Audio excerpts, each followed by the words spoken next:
Thank you. Thank you and good evening, ladies and gentlemen. I'm Ken Owen. I'm Executive Director of Media Relations here at DePauw, and thank you, Michelle. And I'm here tonight to perform my comedy routine. No, I'm also a 1982 graduate of the university, and we're thrilled to have you here tonight for the Timothy and Sharon Ubben Lecture Series. Tim and Sharon are 1958 graduates of DePauw, and back in 1986 they gave the university money with the express purpose that we bring in incredible visitors, bring the world to Greencastle, as it were. And in the intervening years, we've had people like Margaret Thatcher here, Colin Powell, Barbara Bush, Tony Blair was here a year ago, and tonight we have Todd Rundgren, which is a real special treat.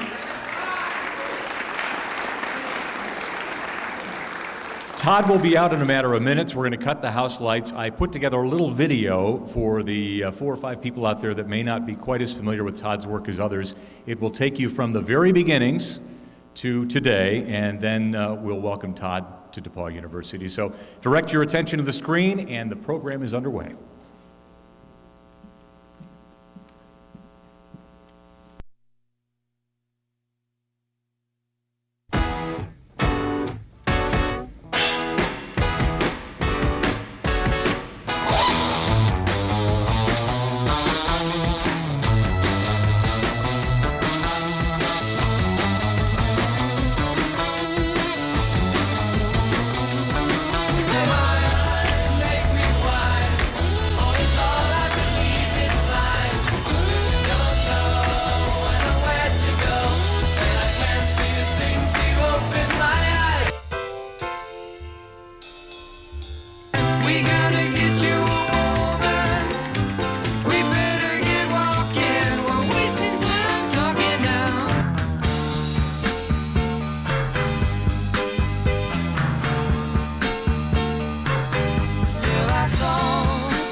Right now, we'd like to introduce once again the multi-talented Todd Rundgren. In this next song, Todd is going to sing live to a pre-recorded track. And that includes playing the sax, the drums, the bass, He does it all by himself. I told you he could do it all. Here he is, Todd Rundgren.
The entire album was recorded with just 2 instruments, Todd Rundgren's voice and a sophisticated digital sampling device called the emulator.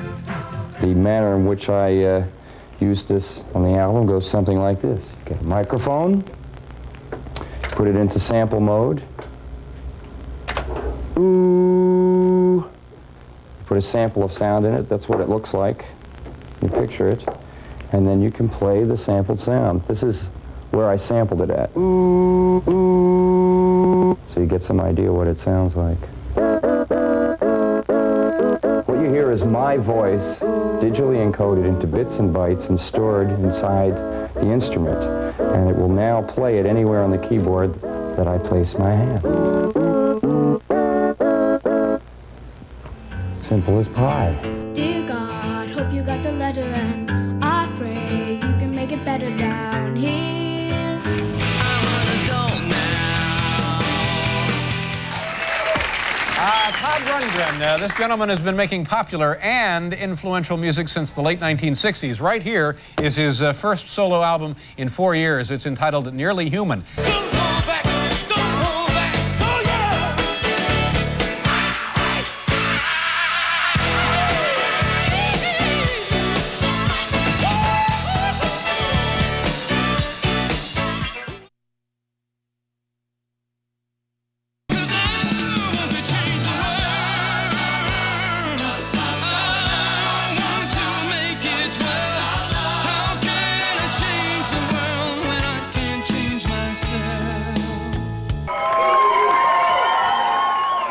People usually gather to hear this man sing and play guitar. More than 300 crammed into a Chicago record store to see Todd Rundgren demonstrate something you have to see to believe: interactive music. Ever listened to the album and decided that you wanted to hear the lyrics a little better, or maybe that you didn't want to hear the lyrics at all? You now have control over that. The listener is provided with almost 3 hours of music broken down into 933 fragments. With the system, you take those little musical pieces and create something all your own. Or you can let the machine reinvent the music for you. It's alright, I'm okay. I think I can explain. Wake up the new America.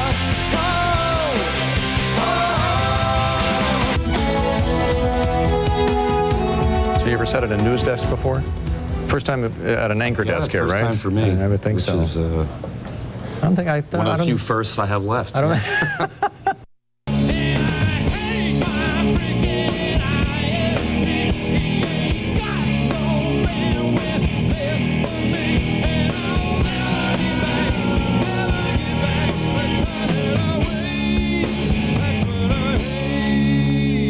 What puts tonight's show as good as it is? What puts this show over the top? I got it for you. Sitting in with the band tonight is a pop music legend who's in town performing with Ringo Starr's all-star band. He's sitting 3 feet away from me, Todd Rundgren. Give him a hand. Todd?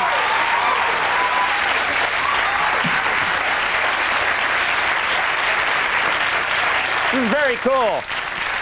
I used to think when I was a kid, maybe someday I'll get to someday do a TV show where I stand there and tell jokes. I never thought 3 feet away, Todd Rundgren sitting there, wearing the coolest sunglasses I've seen in my entire life.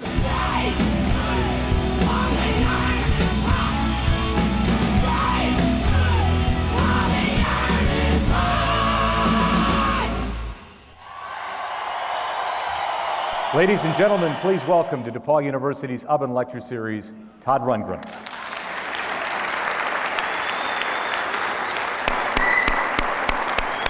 Todd, good to see you. Put it up high.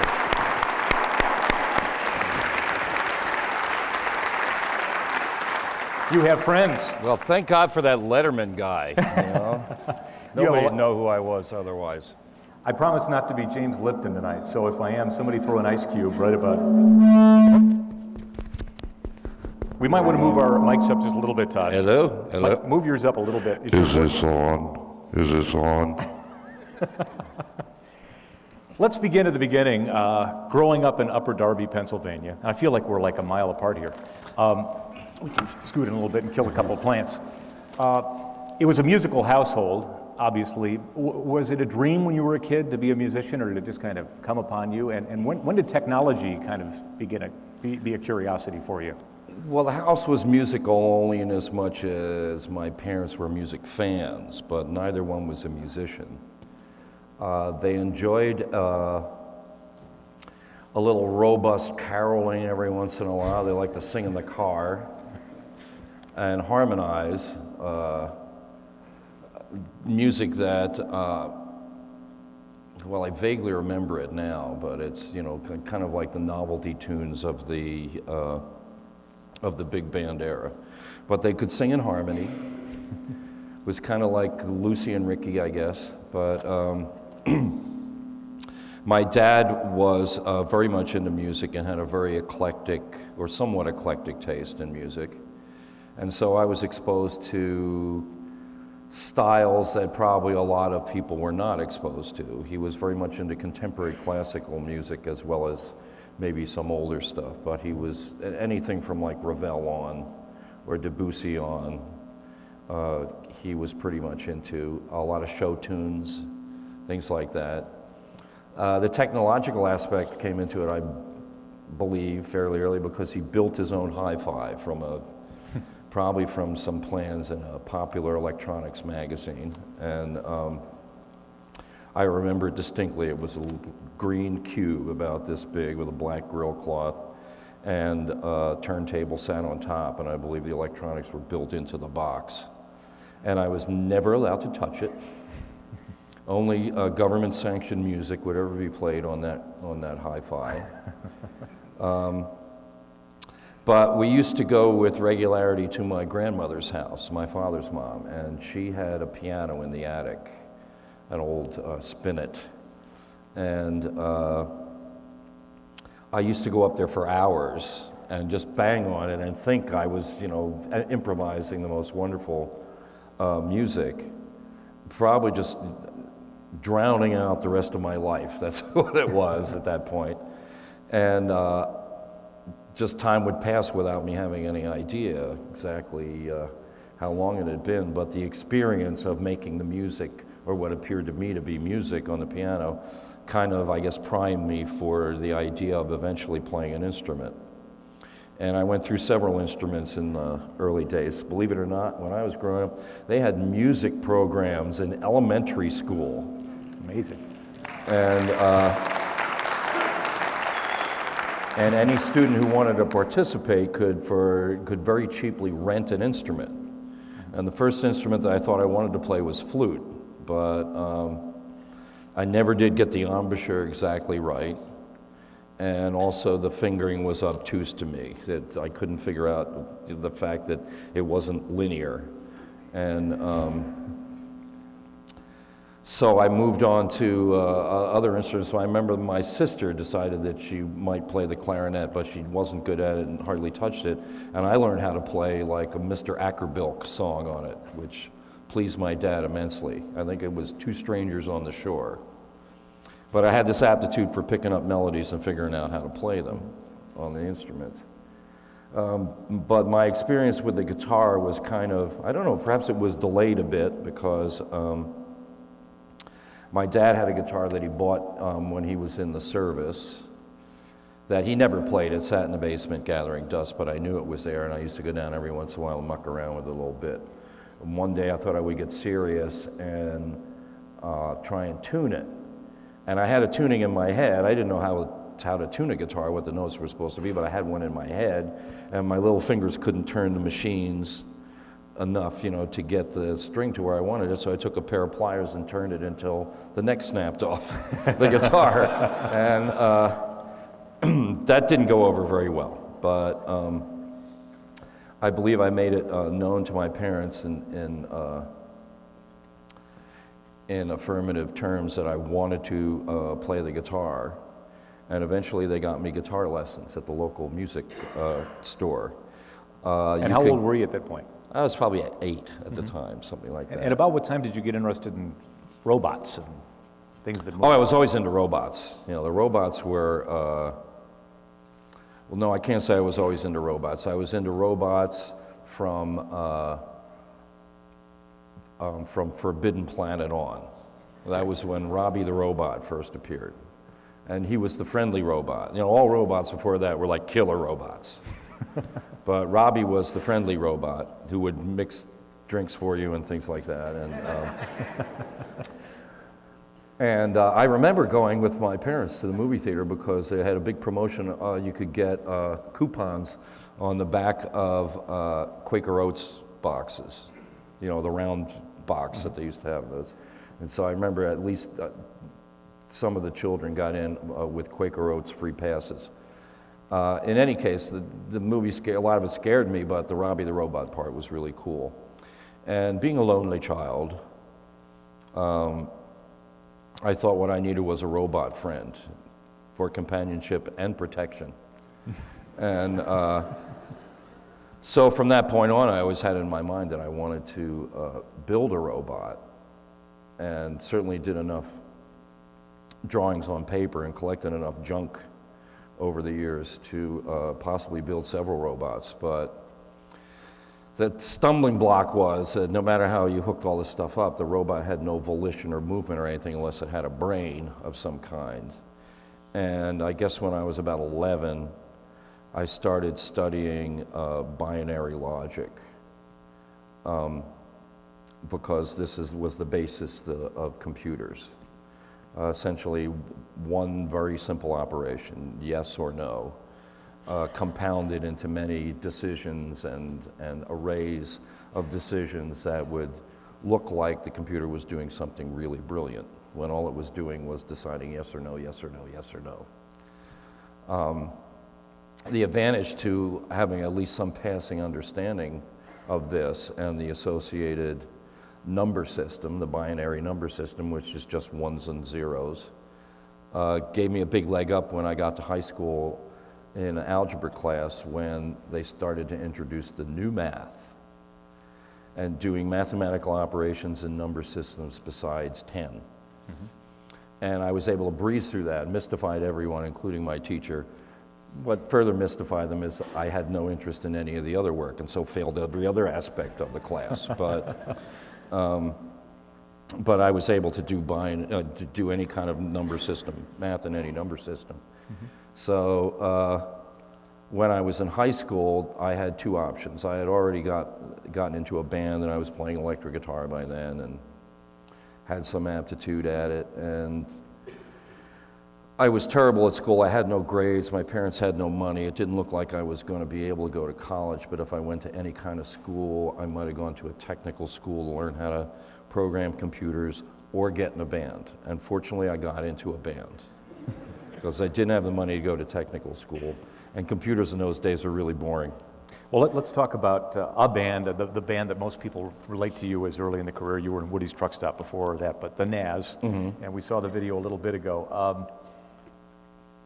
Most, it seems to me, young musicians today get into a band thinking they want to be a rock star. I mean, a rock star mm-hmm. is a glorified thing as it was then, but in a different way. It's a good enough reason. Yeah, and I'm sure that there were those kinds of reasons for you too, but I heard you talking to the students. We had a barbecue with Todd over at our nature park, and you were talking about really how you kind of didn't want to sing. I mean, you were a backup singer.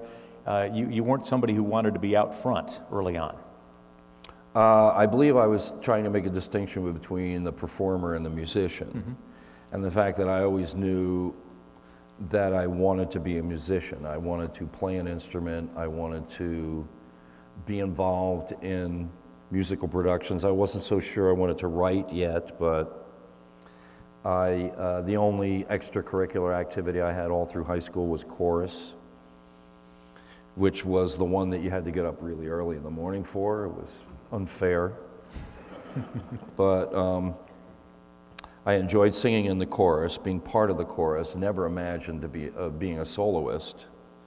And I thought of myself at the age of 16 or 15 as being a baritone, which I can handle now, but which then I didn't really have the downward range to cover. And yeah, that was pretty much it. The only musical thing I did that had anything to do with the establishment was being in the chorus. I didn't go to music school. I didn't get any sort of those guitar lessons I mentioned before. I got through about 2 months of them, the minimum that you needed in order to pay for the cheap Korean guitar. and then quit and just started picking up everything by ear. Okay, so but you're in the Nazz, and if you can just explain in a nutshell what that was like. That was a kind of a hyped, semi-manufactured situation. I mean, you guys were on the cover even of then, magazines. we thought that maybe somewhere down the line, getting a record deal or something like that, and international notoriety, wouldn't that be great? That was something in the distant future. The first problem was, how do we wow the people in the neighborhood? So after like 9 months of being in Woody's truck stop, and they all decided to take acid and go to the country and get their heads together, I decided that wasn't for me. I wanted to do a little more hardcore thing with a British influence, so I put together the Nazz that was sort of modeled after The Who, a little Beatles and a little Beach Boys, and some Yardbirds as well, but heavy on the jamming and arm flailing and things like that, real showbiz. And we had no material yet. I had yet to write a song ever. Had to realize I had to write some songs, wrote a bunch of guitar songs so we could, flail around, and then I accidentally wrote Hello, It's Me during that period, and it wound up on the first Nazz record. Ironically enough, I had quit the band by the time that became a hit record, and so we didn't actually go out and promote it or anything like that. It was an accident. It was actually the B-side of our first single, and it got flipped and got some radio airplay, and that was the first kind of musical success we experienced. But starting out with the Nazz, no, the objectives were not to immediately become stars. All we had to do was conquer our neighborhood, and we would have all the sex and the other accoutrements that we could possibly want. Truth be told, probably the only reason why I defied my high school for so long and insisted on having my hair grown out was a conviction that if I looked anything like a Beatle, I would eventually get chased down the street by girls. Because nothing else seemed to be working very well for me. So I said, grow your hair, no brainer. So the Nazz blows up. I mean, you walk away from the Nazz. What led to Well, that the decision? interpersonal conflicts, the fact that everyone imagined, for instance, that the Beatles was some sort of democratic thing. They never said, or at least, from the Beatles standpoint, or whoever was doing publicity for the Beatles, they never said, this guy is more important than this guy, or more integral than this guy. They're all like equal, and movies, kind of promulgated the same sort of myth that it was just a happy-go-lucky romp, and all the four of them had to do was whatever came naturally, and success followed. And then we discovered, like a mere 3-4 years later, that it's infighting and wife swapping and acrimony, and the two principal songwriters don't even show up in the same room together, even though it still says Lennon-McCartney. They never sit down and write songs together. It turns out to be more the reality of what a band is, which is some sort of a entente or something like that, some sort of mutual agreement, not to explode before a certain precise moment. And then at that moment, everything goes to hell. And so it was pretty much that with the Nazz. We were a bunch of, me and Carson Van Osten, we had shared a room together for a long time, so we got along pretty well. But the other two guys we didn't know well, and as time went on, you either become better friends or better enemies. And a lot of that evolved, and then eventually the band broke up over things that had probably less to do with music than they did with interpersonal dynamics. Okay, and I want to keep moving because we got 42 years to cover, and I want to get questions from the audience. Certainly, before we I leave know. tonight. No, No, these are great stories, and I think everybody I'll tell agrees. everything I know. And I feel bad. I feel bad cutting you off because I'm enjoying this thoroughly. So you leave the Nazz, and I think the thing a lot of people overlook is that you're essentially not a performing musician at this point. You become an engineer. You take on another trade of sorts. Well, yeah, part of the problem was that I was not ready to step up and be the front man of anything after the Nazz left. So the alternative for me, in order to stay involved with music and do something that I liked that had to do with the music business, was to move into the control room, essentially, and produce records for other people. And in the process, I picked up engineering as well, which turned out to be another marketable skill.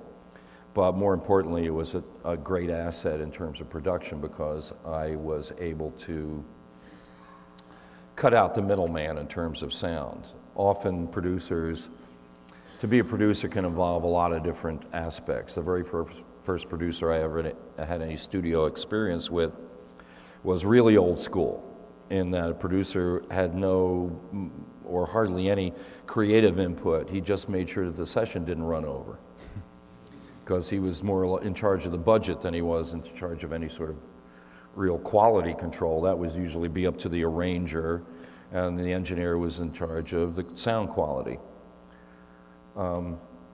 So when I became a producer, it was an asset to be able to engineer and to be able to visualize what a record should sound like and not have to go through, you know, the tortures of hell to get it to sound that way. That is not to diminish the importance of having at least some musical sensibility. And there are producers whose musical sensibility is completely inarticulate.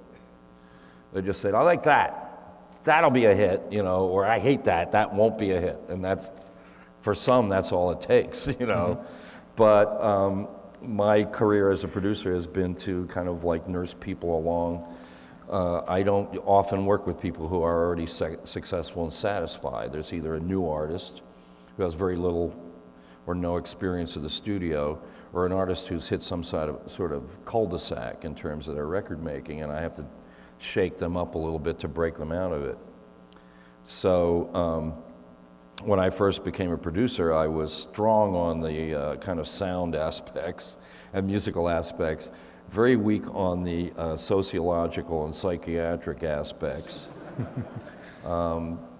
Thinking that if I was a producer, I would get out all that strife that comes with being in a band. No, I inherit the band's strife when they walk into the studio.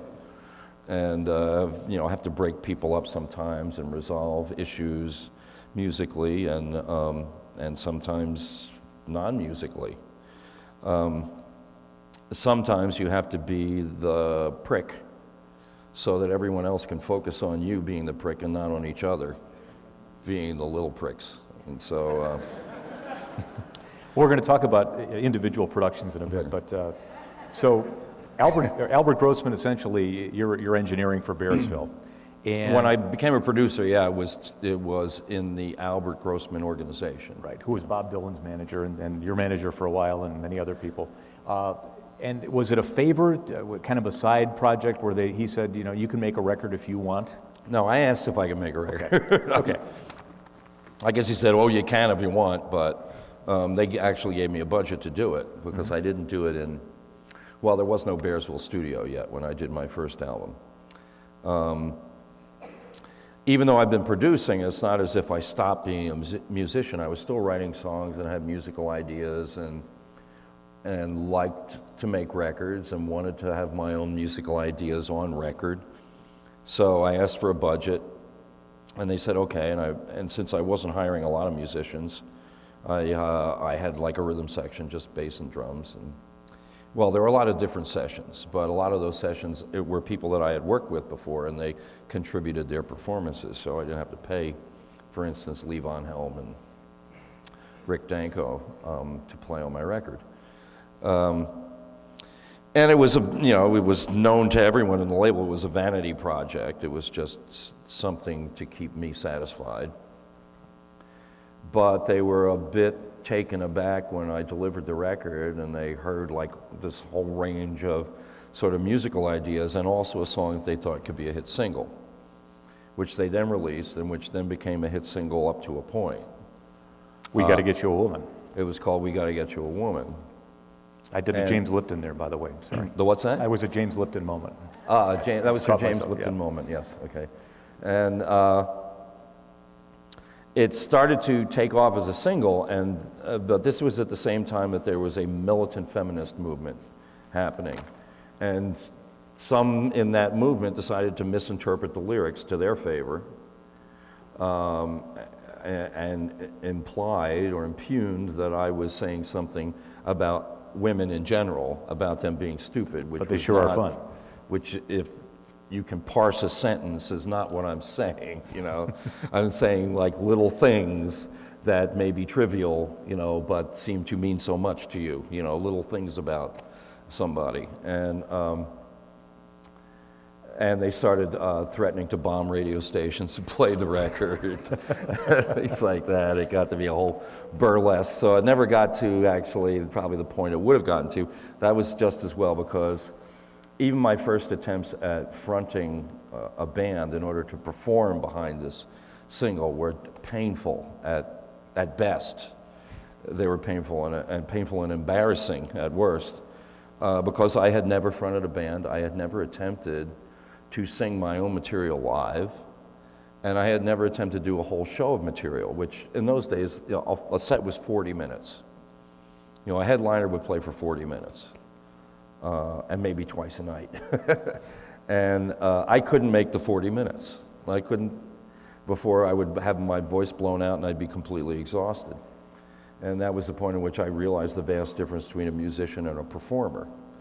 And that you don't have to be both, but if you are going to be both, you have to take them equally seriously. And it took me years to build up the stamina and confidence to actually be able to get out onto the stage with some certitude that I can get through the show without losing my voice or collapsing from exhaustion or something.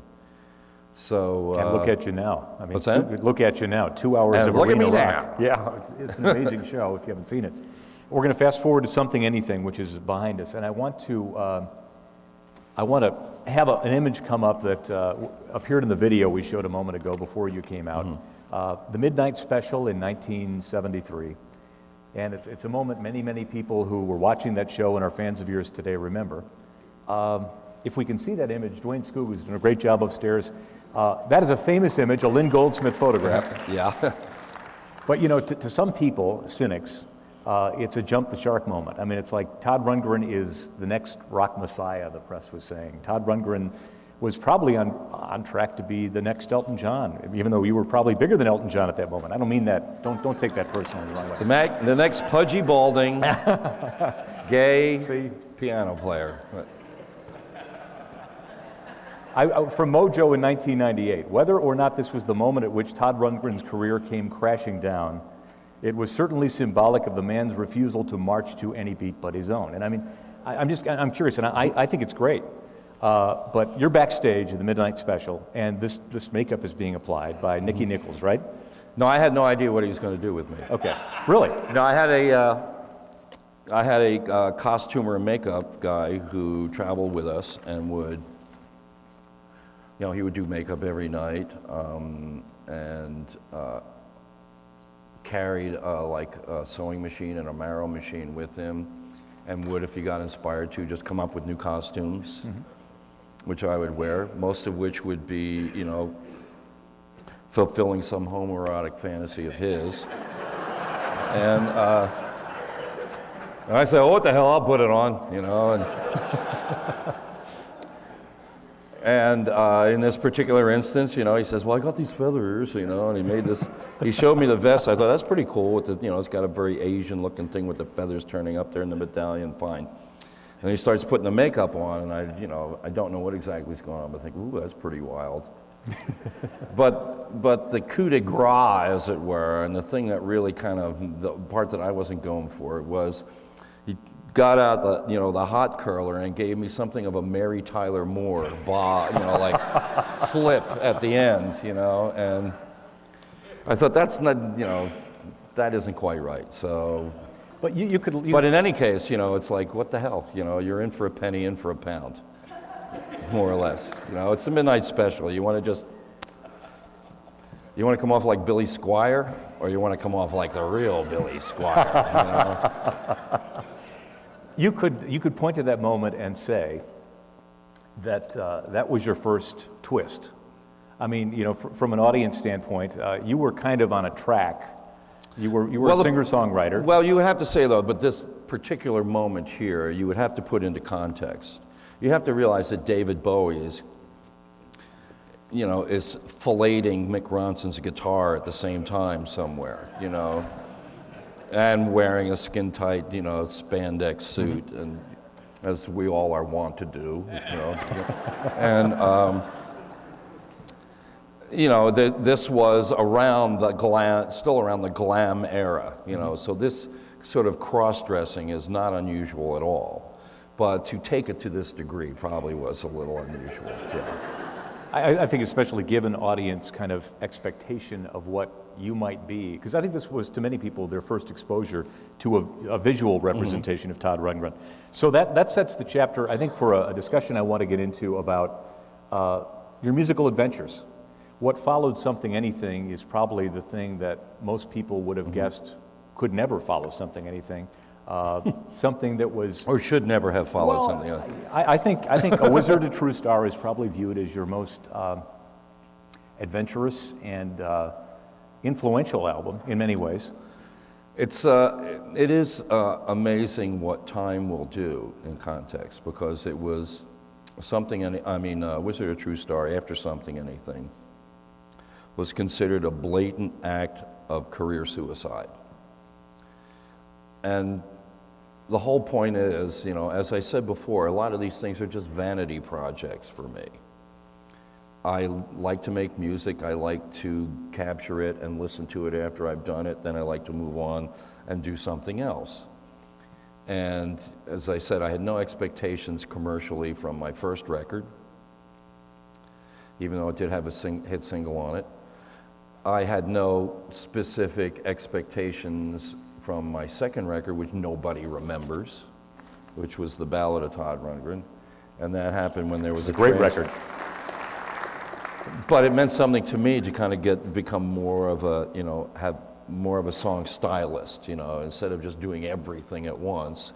I was able to sort of focus a little bit and pick out a kind of an instrumental range, focus on the piano, bass, and drums, add some coloration and stuff like that, but tame it down a little bit and focus a little bit more on song structure. And that was a phase I needed to go through, but it wasn't the destination. By the time I got to Something Anything, I was getting formulaic.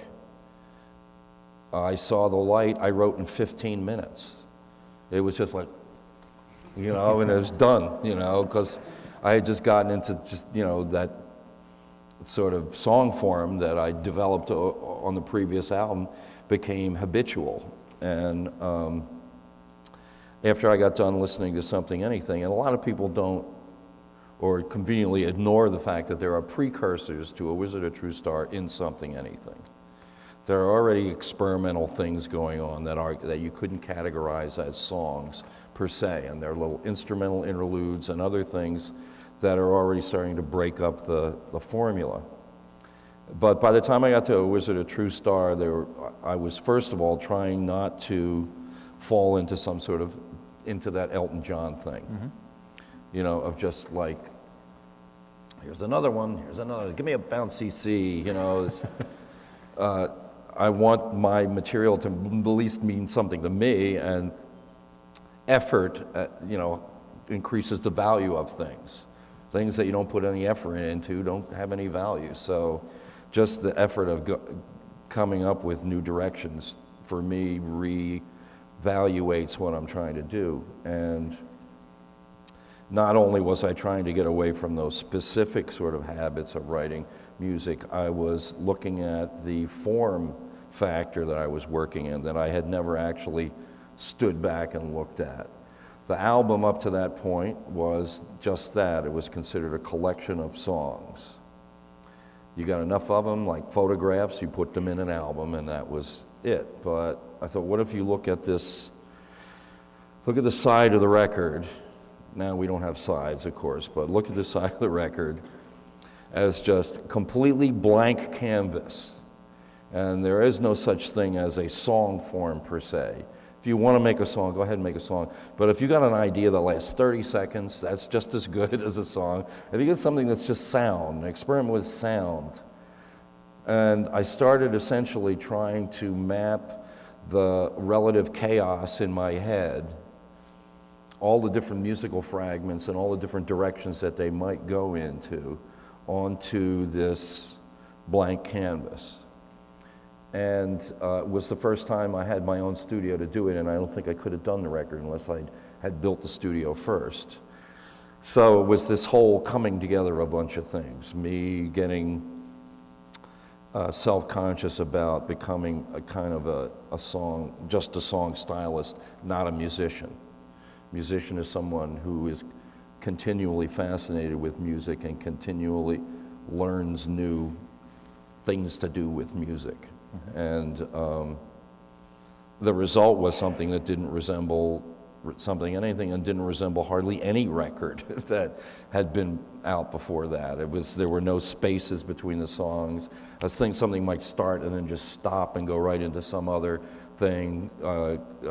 Music might be bifurcated into pieces, might go into some little nostalgic interlude and then go into some spacey, synthesized other thing. You know, there were actually no rules about it.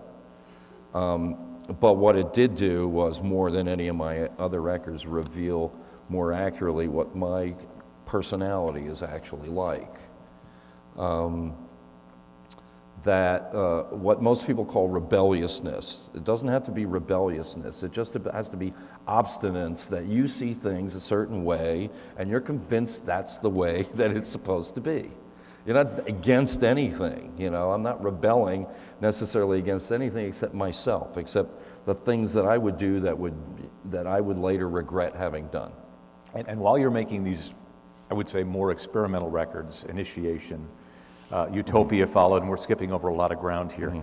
You're still producing. In fact, these are days where you're producing 3-4 records a year sometimes. These are the salad days, yeah, when I would put out 2 solo records, 1 Utopia record, and 3 productions in 1 year. But that was when it only took 2 weeks to make a record in those days. That was before Bruce Springsteen would take a year to make a record. And one of those records was, I guess, designed in your mind as a Bruce Springsteen parody. I want to play a clip of Meat Loaf. Actually, it's Jim Steinman who wrote all the Meat Loaf songs, and then Meat Loaf himself. This is a video clip about a project Todd produced and played the lead guitar on. And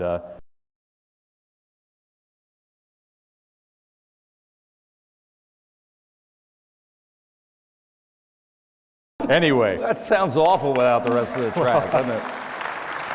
We're hearing the back bounce here. Did you know, I looked this up on Wikipedia, so it's got to be true. Okay. Of course. That is the number 9 album all time in terms of sales, and it sold 5 million more than number 10, which is Sgt. Pepper. Whoa. That's influential. That's a big gap, I have to say there. But the Beatles may not catch up. Number 9, but after a certain point, you can't tell about anything. There's the bootleg era, and then who knows how much anything sold. But yeah, that was a complete shock to every one of us, the success of that record. Nobody came into the record with those sort of expectations. In fact, we were sort of fortunate to get the thing done at all. It was, you know, as Steinman mentioned, it was not the thing that people immediately said, oh, wow, I get it. And we started the record. He had a record label, and we went through about a week or so of rehearsals in preparation for the record. We were all up in Bearsville. I'm going to do it in the Bearsville studio. And Meat Loaf suddenly got into his head one day that the label didn't understand him.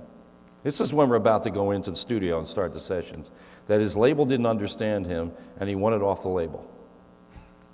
So he called them up, and they said, gladly, you're off the label. Suddenly we're there with like 8 musicians, and the studio ready to go, and nobody to pay for the record. And so I went to Bearsville, the powers that be at Bearsville, and I said, okay, if you bankroll this record, I'll give you the first crack at it. You know, otherwise you just put it on my tab until we find someone to distribute it. And we finished the record, and they passed on it. It was between Bearsville and Warner Brothers, who distributed Bearsville. They had to both agree to take on the artist, and one or the other or both, I don't know, decided to pass on it. So for months, there was no label at all for the record. We didn't know whether the record would come out at all. And they finally found a little label called Cleveland International. It was distributed by Epic Records, and one guy, his name was Steve Popovich, and he had one other artist of any note. It was Ian Hunter. former lead singer of Mott the Hoople, but an incredible artist in his own right, and a splendid gentleman. And see, this really is turning into Actor studio. Yeah, actor studio. Well, let's get past Meatloaf, because I don't want to dwell too long on that. Those stories are legendary and good. Oh, the hell with Meatloaf. The hell with Meatloaf. Let's talk about late 70s, you start really getting into computers.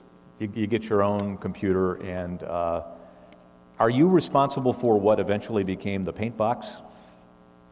I first got interested in video. I got interested in video because there were a couple of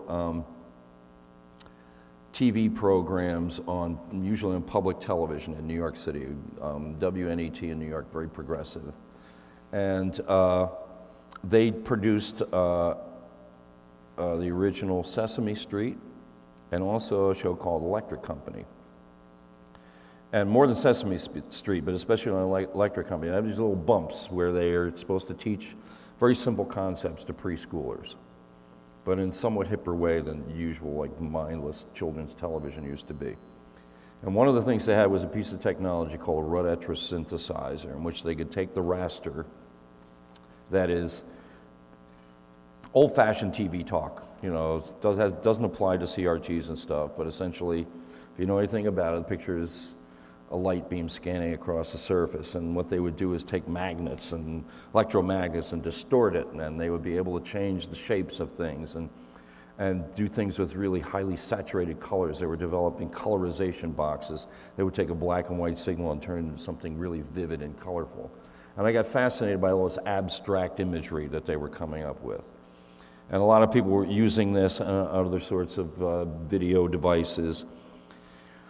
Developed a little scene in Lower Manhattan, and a lot of it produced this video that they would show on public television. One program was called Videotape Review, VTR, and there was another one called The Egg or something like that.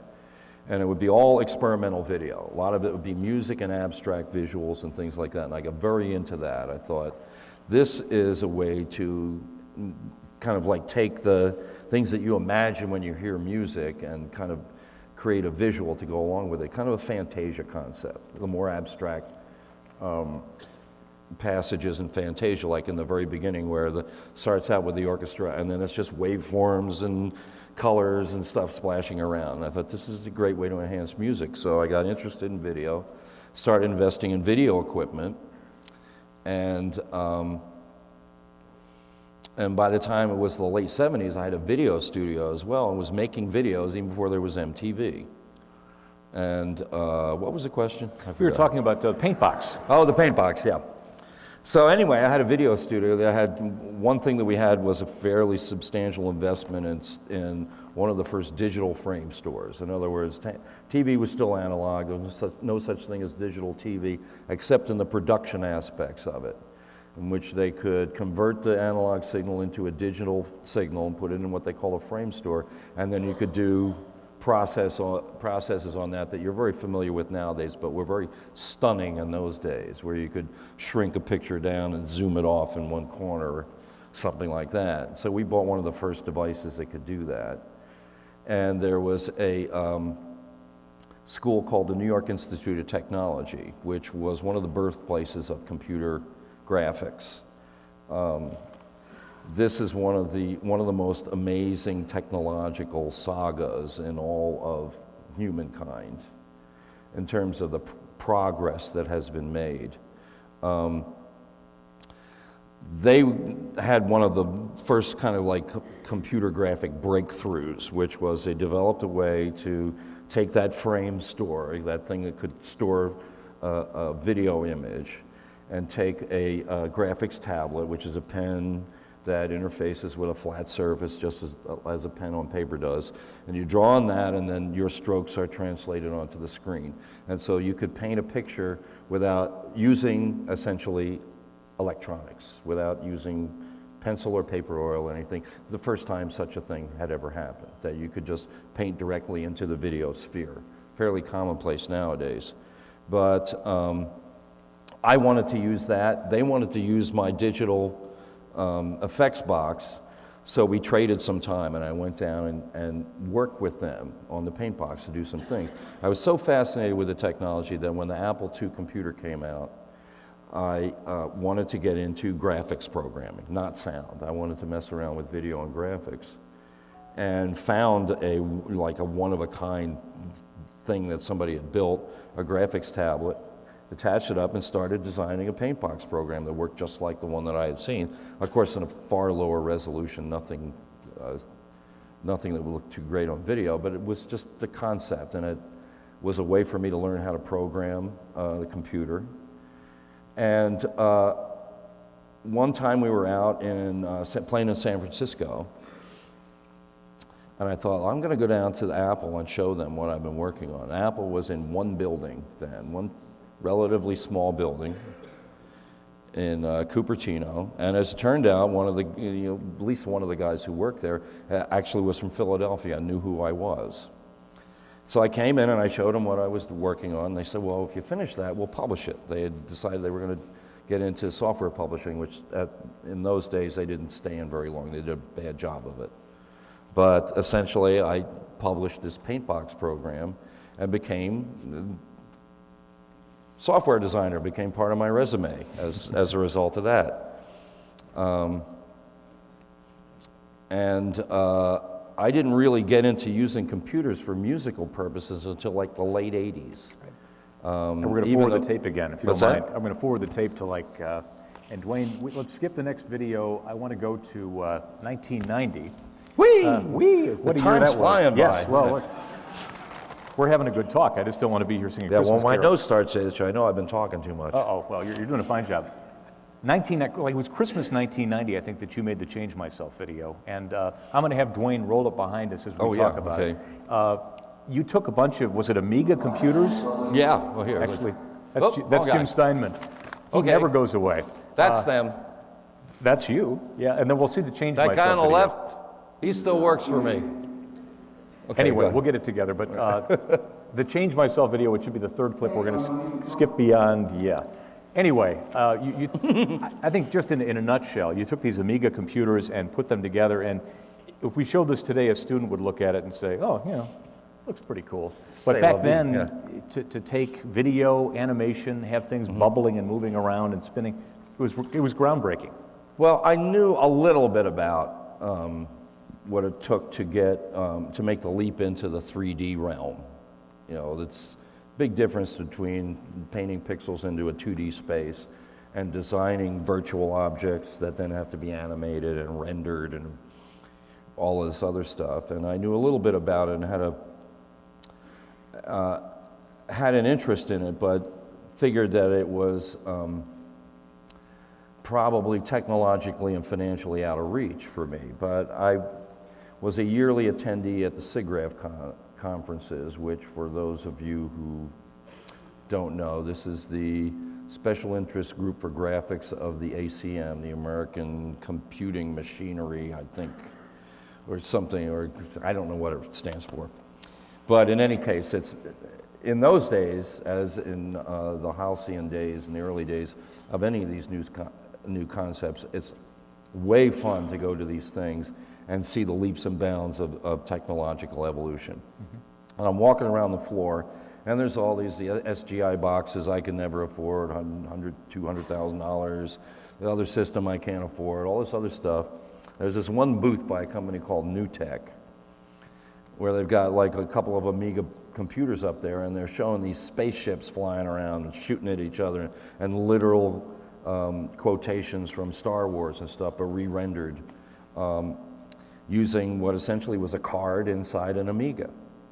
And I got, totally fascinated, realizing first of all that this was affordable. So the first thing I did was buy one and start mucking around with it to see whether I could first of all learn the software, get it to do what I wanted to do, and then possibly produce something. So yeah, it was a bit before Christmas. I had the song already. It was Change Myself.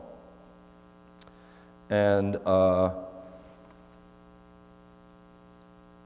people at the company were very kind of hip and go-go. The engineer who had actually designed the card that went into the Amiga, his name was Brad Carvey. He was a brother of Dana Carvey. So I knew Dana, and there was a connection there, and so developed something, a relationship with the company.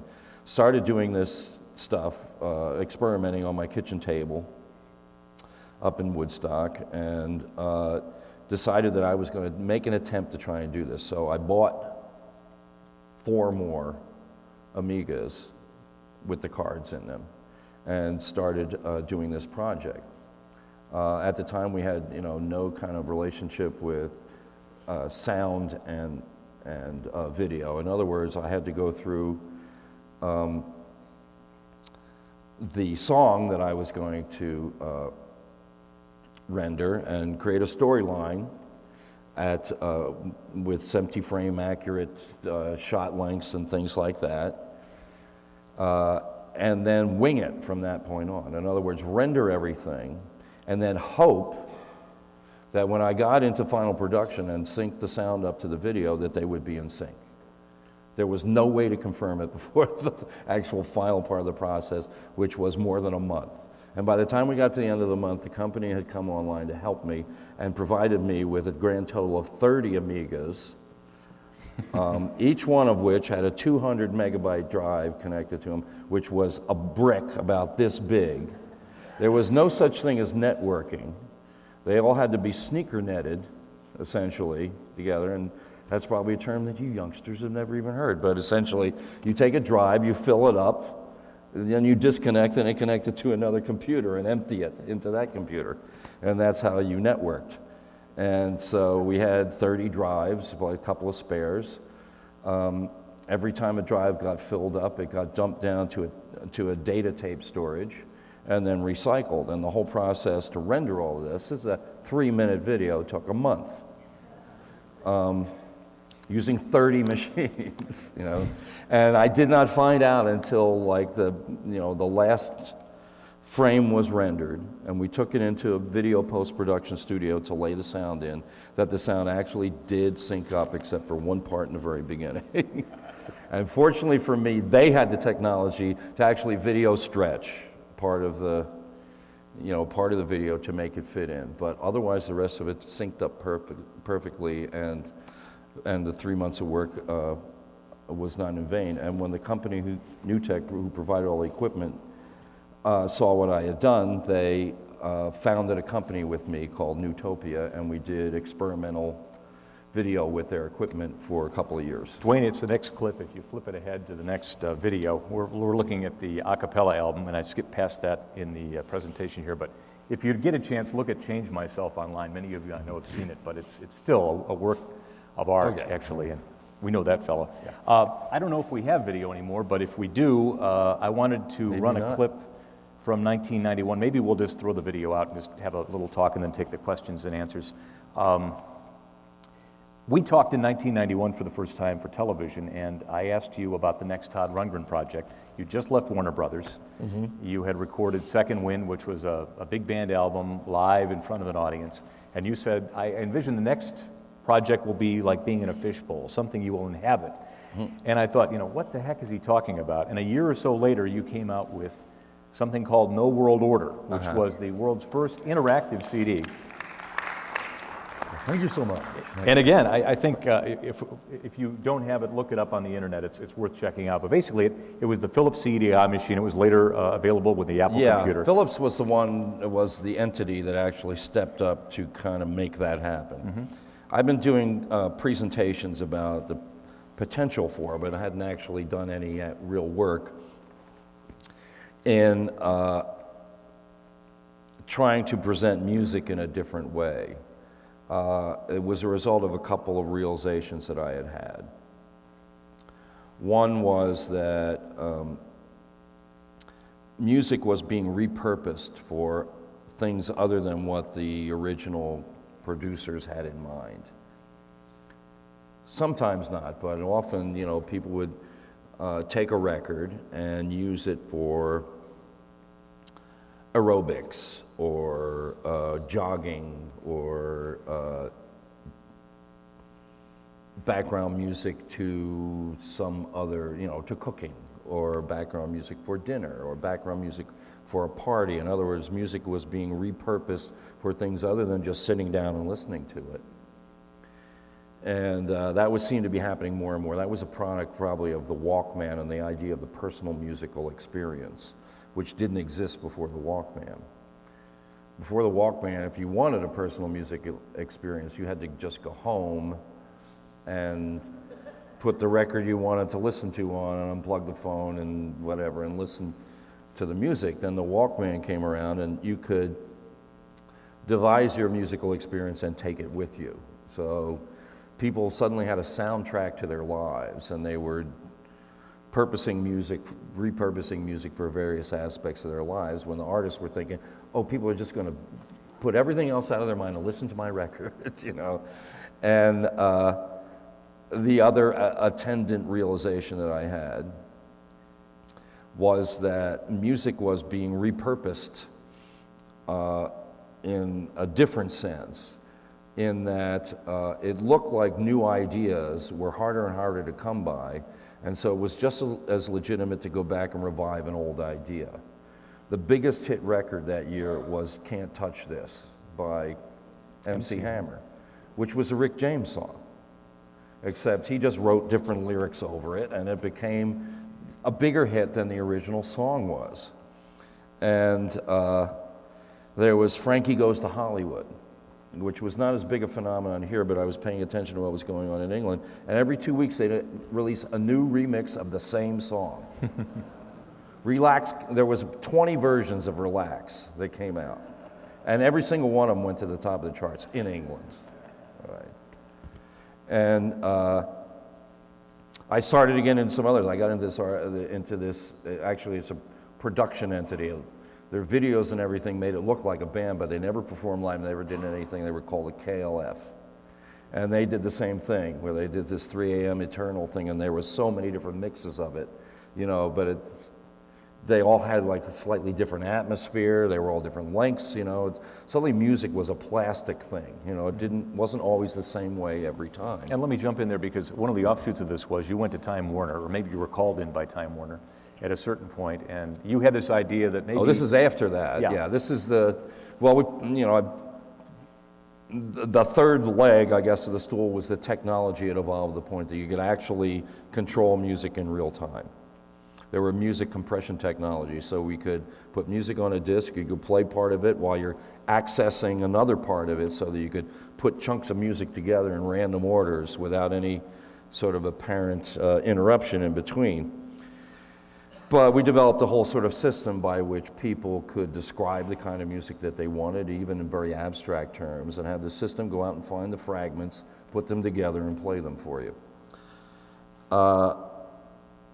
Warner Full Service Network was an enterprise that was trying to, was conducting an experiment in Orlando, Florida, in a suburb of Orlando, to find out what the demands for, what the desire was for on-demand television services. They wanted to create a fully interactive TV neighborhood.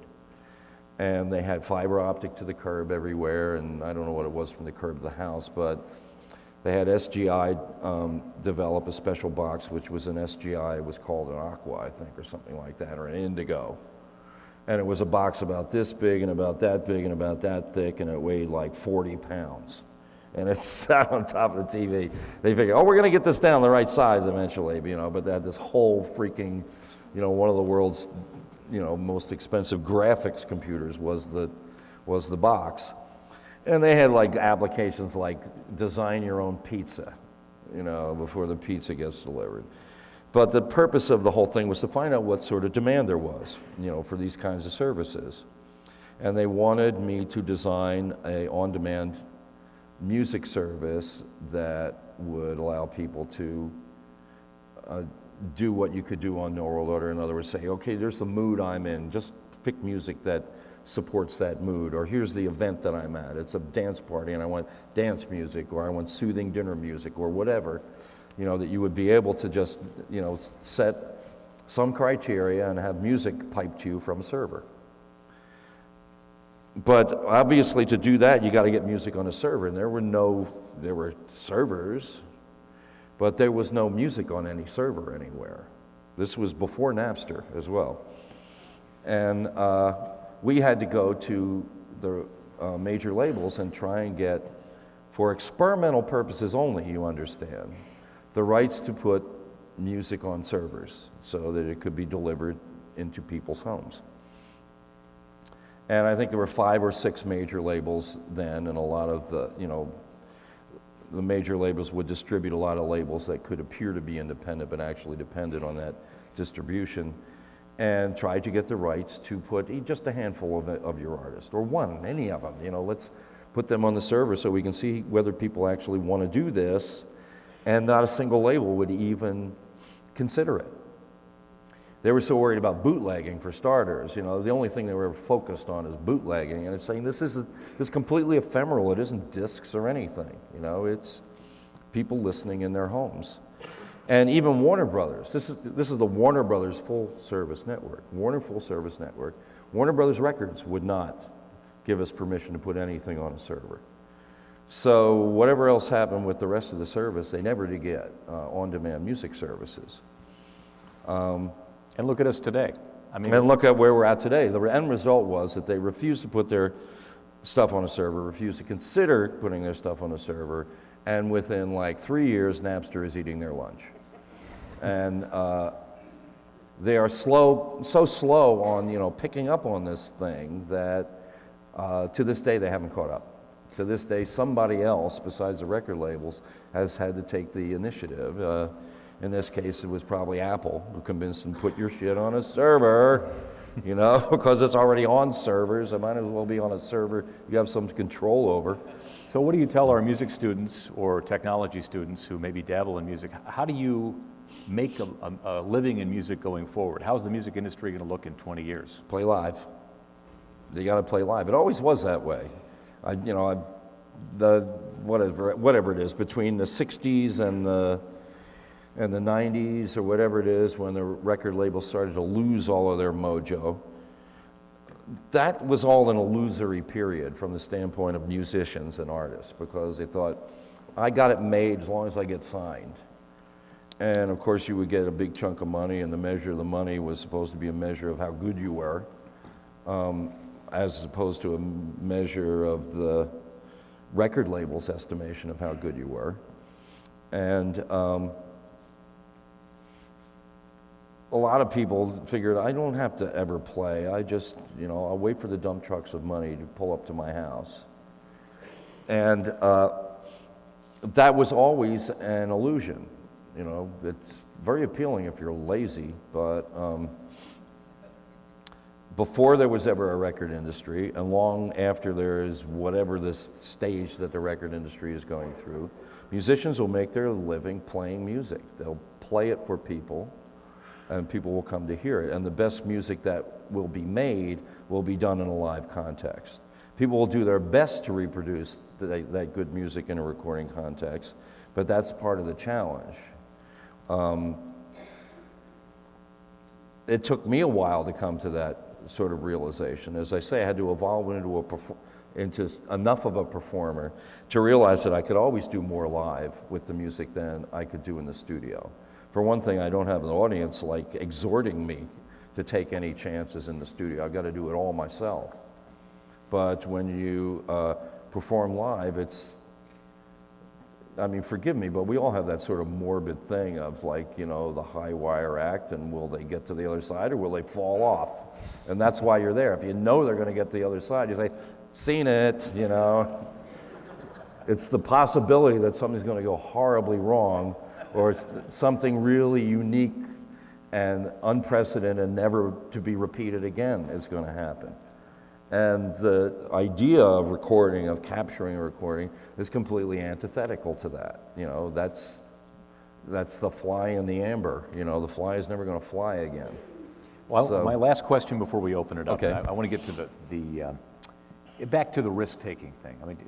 The guy who appeared on the Midnight Special, the guy who's released records that have confused and confounded some people. the guy who had unprotected sex. Yeah. Well, we're not going there, Todd.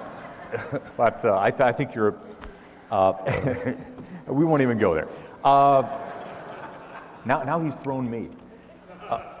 What would you, we live in a culture where young people at a very young age are encouraged by society to kind of find what it is in their dreams they want to do and pursue it. But usually it's something pretty rigid. And usually it's tied to making money and being successful. When we were growing up, they didn't list the top 10 movies at the box office every week. You know, the best movie at the box office was kind of a word of mouth thing. And now you're number one at the box office, well, it's got to be a good movie. We've shifted in our thinking. So I think there'd be a lesson to our students in terms of the choices you've made.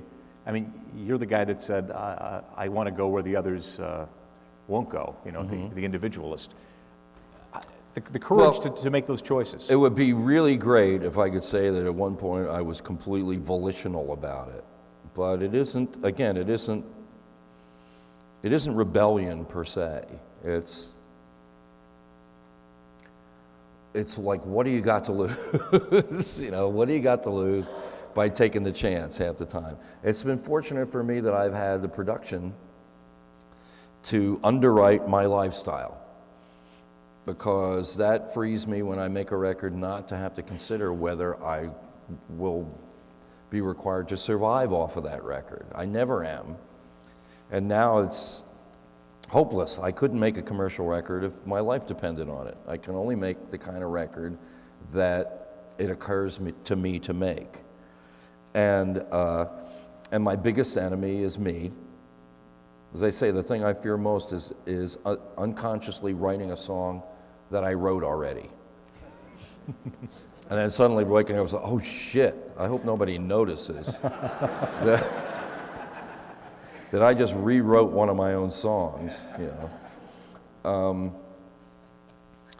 There is always room for something new, I think. But most people who might be the source of that new thing will give up in frustration before they get to realize it. As I say, I always had that day job to tide me through. People didn't seem to get what I wanted, it didn't much matter. At least from a career standpoint, I had another career that I was working on. So, you know, and all the musicians that I knew before I became a musician, most of them played weekends and had another job the rest of the time. Music as a career is always a long shot. It's always going to be a long shot, and the whole point of it is that worst thing that can happen is you trade your love of music along the way for the success of trying to, you know, capitalize off of the music.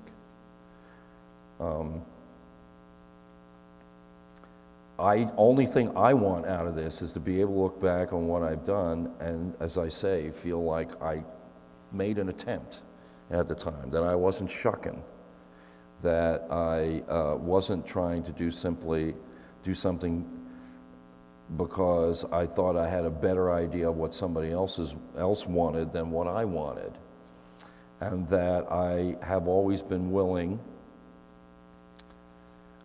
to just let the audience be the arbiter. And if they don't respond to what I do, I'll go back to that other thing, you know, or I'll find some other thing to do. But my response to that rejection is not going to be, oh, what do you want? You know, if I can't, you know, if I can't make a living at it, I'm not going to change the way I do things in order to speculate that, you know, that I might make a living at it. Here's what I tell every act that I produce. The label wants you to come up with a single. Nobody knows what the hell a single is. A hit single was something that happened. You know, you can't say something is a hit single before it happened. They may speculate it is and may go all their best efforts to make it be a hit single. But the problem is, if you do a song just for the sake of it being a single and you don't fully believe in it and it doesn't become a hit, there you've got that piece of crap staring you in the face for the rest of your career. You know, you did something, you know, that you didn't really feel that good about, you know, because you thought someone was going to turn it into gold, and it's still a turd, you know. And that's why I never say, you know, you don't focus on the singles. You focus on just you know, you make the best songs you can. You know, if somebody's got something that looks like it could be, you don't do anything to sabotage it, put it that way. You suddenly don't go into some sort of like Lydian mode in the middle just to, you know, be cute. And I'm not mistaken, Bang the Drum All Day, you dreamt, correct? What's that? Did you dream Bang the Drum All Day? Did I read dreamt that somewhere? it, yeah. See, well, that's another thing that I can't do. I can't say that this applies to anybody else, you know, but if I get immersed in music, how do people become, you know, these ridiculously prolific writers, be so prolific, you know, with music? It's because of the complete and total immersion in it, you know, which makes them often antisocial in all of their aspects, and that's another decision you have to make, I suppose, you know, is are you so committed to music that you're willing to sacrifice other aspects of your life?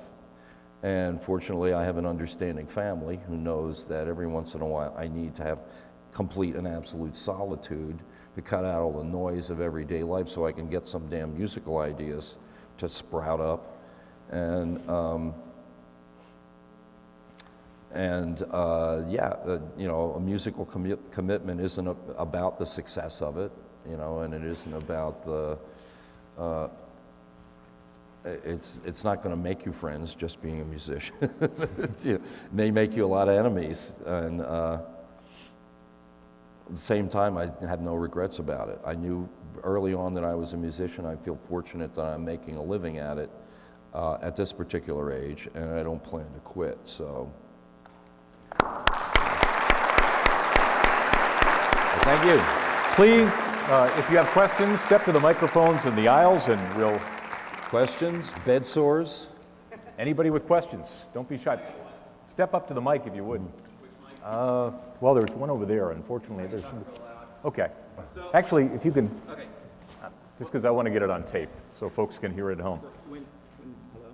Maybe you grab that one. I'm sorry, Don. Hello. Working.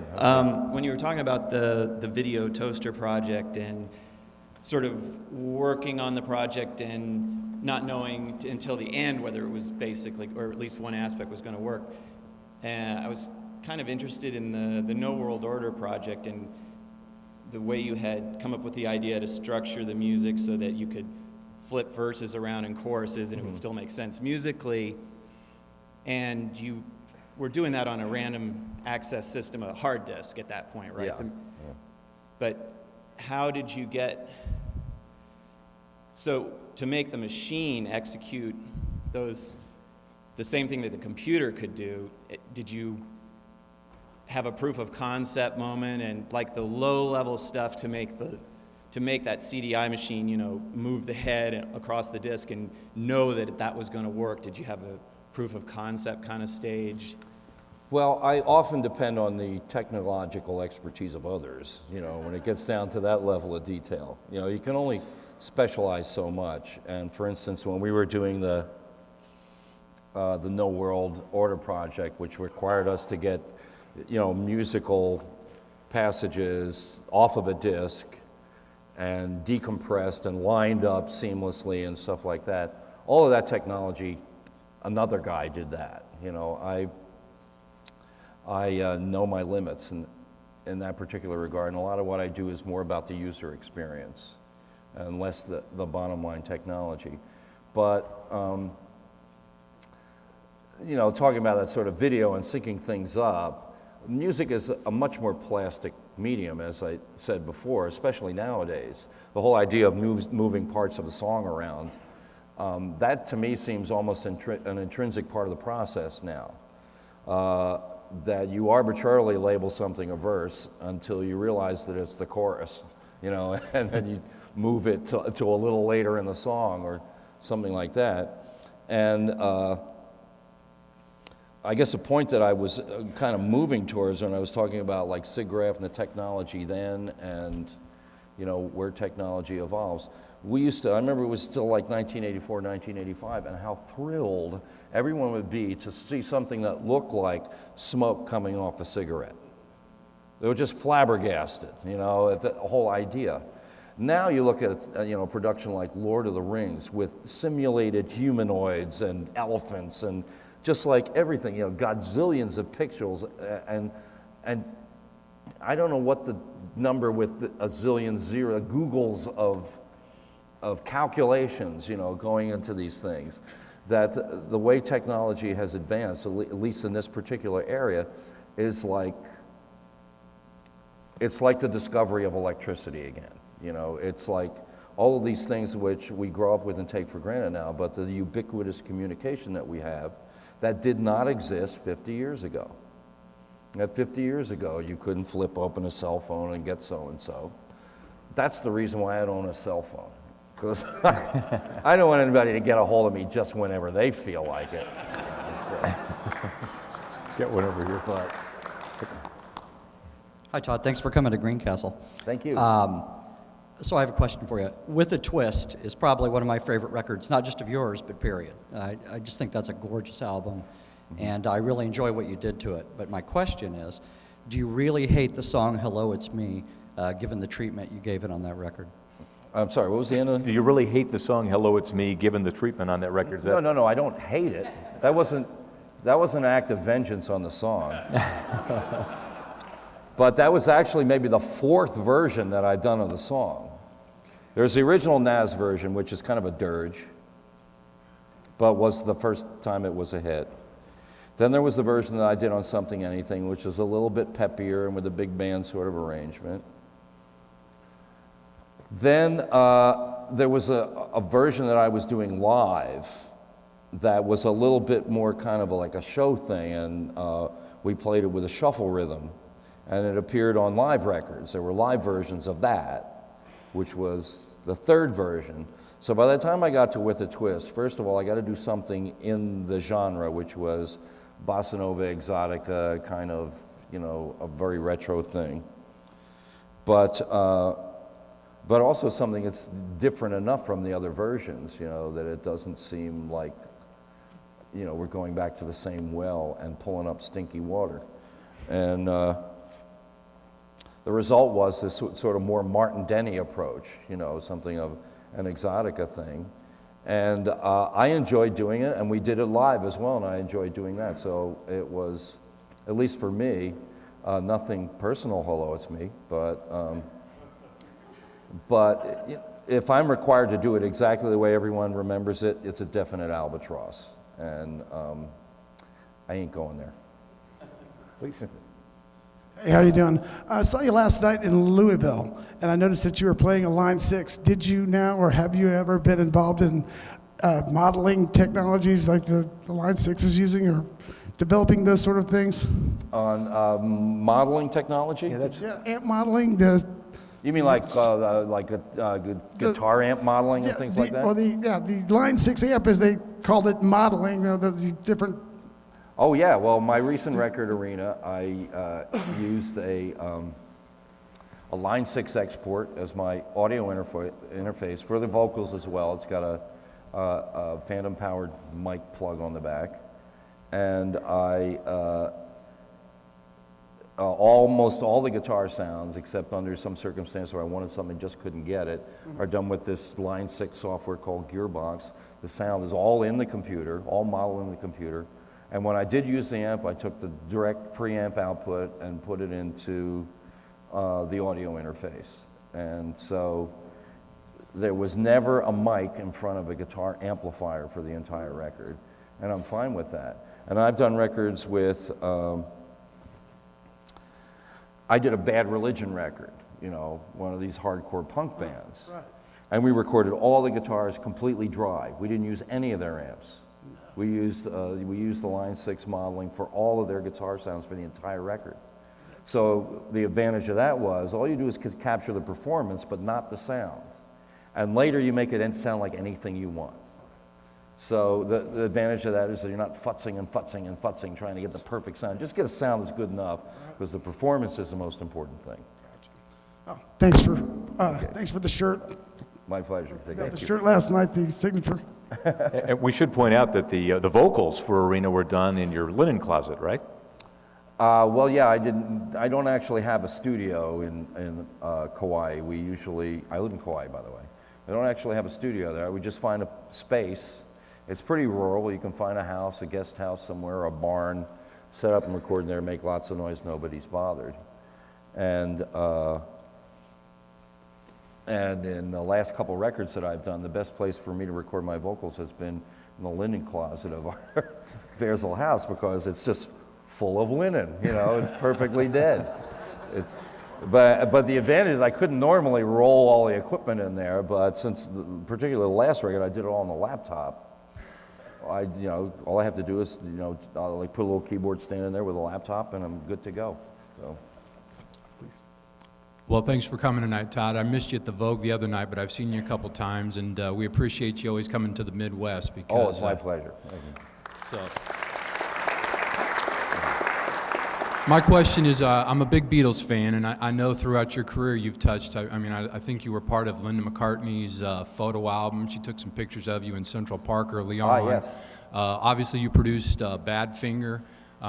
Was that at the Apple Studios? And I'm just brainstorming here, so maybe you can just hit these as I go. And I know you had a little bit of back and forth with John Lennon. Did you ever meet up with Lennon after that?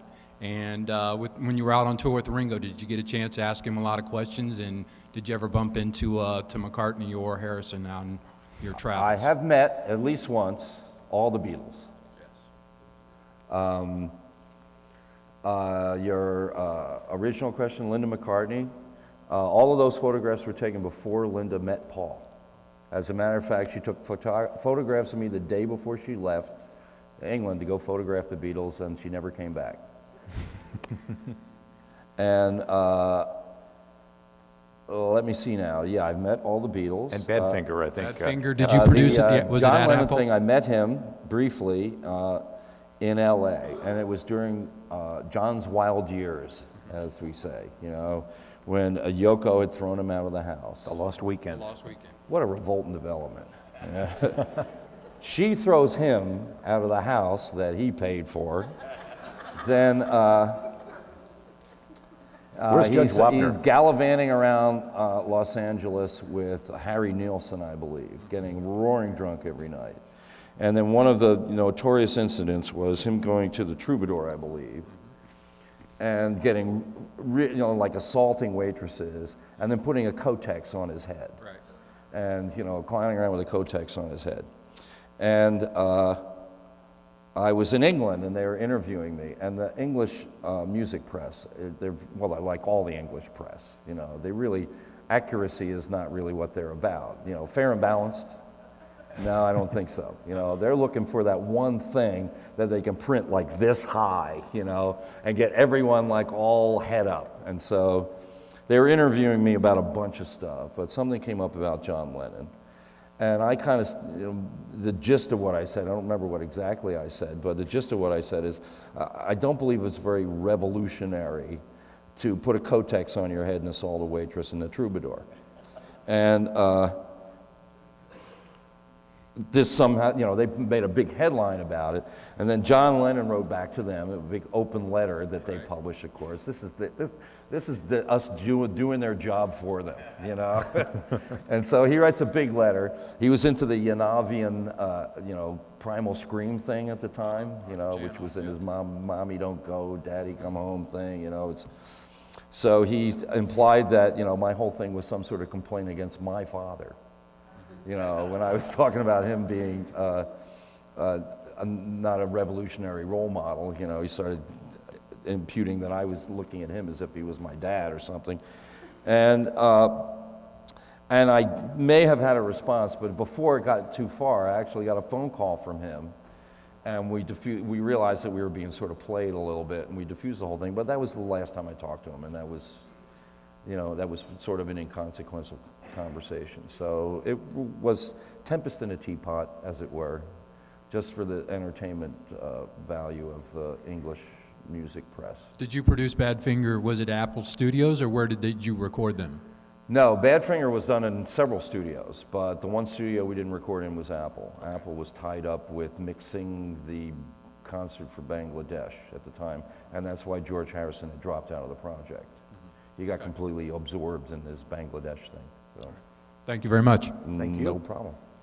My question is for Todd Rundgren, the producer. I'm a big fan of you as an artist. Saw you on Monday night. It was phenomenal. When you've had the opportunity to work in Bearsville on clearly large format mixing consoles and analog tape and recording Bad Religion with PreSonus and Amp Farm, and on your new record I noticed Riff Works and Reason, these unconventional methods. Walk us through maybe the differences of recording a record in, let's say, 1972 to 2009 for starters, and is there a stock Todd Rundgren production technique when you first meet with a band and discuss production? Is it an arrangement? Is it more vibe? And maybe use like the New York Dolls' new record as an example of how you're making records today versus... My standard procedure is that before we even decide to take on a production, I get the material and evaluate the material. I don't even talk to them before that. In other words, if the song sucks, what's the point of having a conversation about it? You know, material's got to sound like it's somewhere near final product before you go into the studio. Otherwise, go back, write some more, rehearse some more, you know, then we'll take another look at it. But if the material seems like it's, if there's enough of it that's of a quality, it seems like we can make a record, then I talk to the band. It's all free up till now, by the way. Then we talk to the band and see whether, usually the first question I ask them is, if they've had a record before, why were you dissatisfied enough with your last record that you want me to do it? You know, what are you expecting out of me? Then I like to lay down certain ground rules. One is I don't want them rehearsing in the studio. I want them to come into the studio rehearsed. If we can't do it any other way, all right, but it's always better if the band comes in and is ready to just get right down to business and start performing the music, you know. Do you do that pre-production? Are you in the rehearsal with them before they enter the studio? I'm sorry. Are you with them when they rehearse, or do you just say, No, come I ready? don't have to be there when they rehearse. But I will make suggestions about the material, sometimes very copious. You know, I'll go through and say, you know, this verse is weak, you know, this thing, you rhyme the same word with itself. Couldn't you invest a little more thought into, you know, something like that, you know?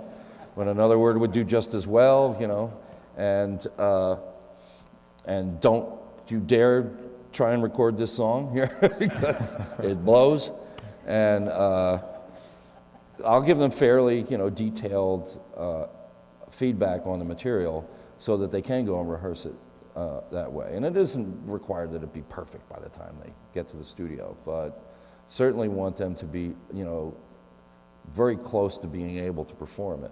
And the best bands are the ones who have written the material and have played it on the road first, and then come into the studio because they know what it's supposed to sound like. You know, they're not guessing, and that makes it real easy. A band like A Pursuit of Happiness, all of the stuff that we ever recorded with them, they had already played on the road for months, which meant that we did the records like start to finish a week to 10 days. And that's just taking it easy, you know, do 2-3 tracks a day and still have most of the day left over. And you had a question about New York Dolls? Well, just wanted to contrast like the way you would make a record in 1972 at Bearsville versus you recording the Dolls in Hawaii. Well, I'll tell you, it's a lot different now than the old days. I brought them out to Hawaii so there wouldn't be any circus going on. But there are only 2 original members, so the whole thing is a, you know, completely rebuilt machine, I suppose. And of course, the audience will have to be the judge, but I think it's probably, arguably, the best record they've made, if you take it out of the context of like it's 1977 and whatever, you know. But that's it. I have to adjust this. It's okay. It's actually better. I can hear you better if you're not right on the mic. You can hear me 'cause all I better, get is, okay. like echo from here. You were talking about the idea of rebuilding machines, and you've rebuilt several. If you contrast, like Faithfully, where you were being pretty accurate to the original, to Deface the Music, where you turned an icon on its ear to what you have done recently with the Cars. Can you talk about how you handle things that are sort of iconic in the music industry and still find life in them? Well, you got to do it out of love, for starters. You know, you don't do it. It's not just a pointless exercise. If you're going to do a whole record of faux Beatle music, it's because you actually, you know, have some affection for the music. And it's like, I wish I'd written that. So all you do is just, you know, turn it around, change the stuff around, and voila, you have written it. But yeah, if you are enough of a slave in some sense. I mean, when I was growing up, I was 14 or 15 when the Beatles first started to get on the radio, and for me it was a whole new idea about music, because before that you had to be a handsome lead singer and it was a backup band. And this was a whole new kind of, you're just one of four guys. You don't have to be the handsomest guy. You be Ringo. You be the ugliest guy, you know, in the band, and people still love you, you know. So just everything about that whole Beatles concept was appealing, you know, because it was a shortcut to ecstasy. But yes, as you mentioned, like in Faithful, I've done other sorts of artists, the Beach Boys, but I don't think any of the other artists I desired as much to like have lived their musical life. Probably because of the age I was at, you know, when the Beatles came out, and the fact that that was potentially attainable for me. It would never be attainable for me to be Jimi Hendrix, for instance. I don't have the hair for it. But is anything else going to happen with the Cars, do you think, or is that? I don't know. The guitar is, you know, guitar refuses to die. It seems almost as though the guitar is some sort of ultimate invention, because there's been so many variations on the guitar, people trying to reinvent it. The Chapman stick, for instance, and there are a few people who play that, and it's a terrific instrument. But is it ever going to replace the guitar? No, I don't think so. You know, and I have no idea what instrument at this point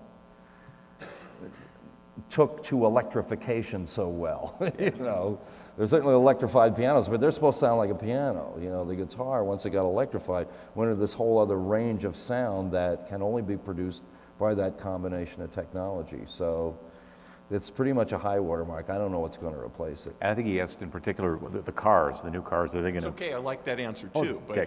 Oh, what's that? Was I talking about the wrong thing? Oh, kind of, but that's all right. Oh, car, he guitar. said cars, you know. and I thought he said guitars. All Yes, right. that's all right. New cars, won't be much more of that. You know, if you do see it, it'll be because we played your corporate event. But no, we're not going to start over again. You know, trying to build a new audience for that. We tried it. We had our moment. The accident that Elliot suffered kind of took the air out of the balloon and just couldn't get it back in. Okay.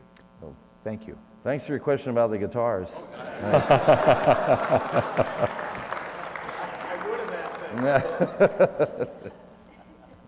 I see you as a contemporary of Non-June Paik, the sculptor, and I'm curious to know, when I ask a question of a visual artist or painter, I ask them what kind of music they like. I'm curious to know what contemporary painters or sculptors or multimedia artists you like. Or Oh, I wish I knew enough about contemporary. You know, it's not that I just have any painters, sculptors.